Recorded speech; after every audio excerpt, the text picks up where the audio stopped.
21 janvier 2010, les news de Pépette. Comme vous le savez, je vis en Angleterre, mais cela ne m'empêche pas de me tenir informé de ce qui se passe en France. Le lundi 25 janvier 2010, sur TF1, sera présentée l'émission nommée Paroles de français. Au programme de celle-ci, notre grand autocrate, confronté à sa maîtresse et à son laquais préféré, Laurence Ferrari et Jean-Pierre Pernaut, tiens, du déjà vu, dialogueront avec une dizaine de Français, notamment sur leurs principales préoccupations. Là, le flash. Je veux faire le voyage pour y participer. Commence alors le parcours du combattant, une interminable recherche afin de faire partie de ces Français qui doivent parler de leurs problèmes, quel que soit leur penchant politique. Et vous savez quoi? Impossible de trouver le moyen de m'inscrire. J'ai pourtant quasiment tout essayé. Même pensé de prendre la carte UMP. Heureusement que ma raison m'a arrêté à temps. Alors une question se pose. Comment sont sélectionnés ces Français?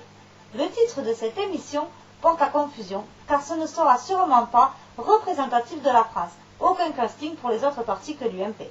J'imagine que lors de cette énième représentation cathodique, ce sera comme d'hab. Quelle déception. Ben oui, quoi. Et puis notre roi ne prend encore une fois aucun risque en invitant 10 personnes triées sur le volet. Tout sera organisé, préparé, calculé et choisi afin d'éviter les casse-toi pauvre con ou autres. En effet, cette mascarade ne me fait plus sourire car on connaît d'avance le résultat. Donc on n'avance pas et la France narcissique parle uniquement à la France narcissique comme un club privé.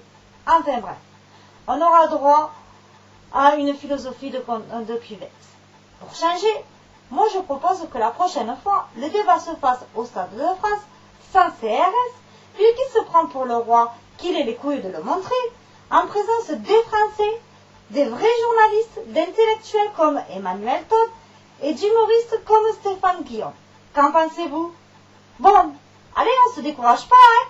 Prenez-vous par la main et dansons la carmagnole, vive le son, dansons la carmagnole, vive le son du canon.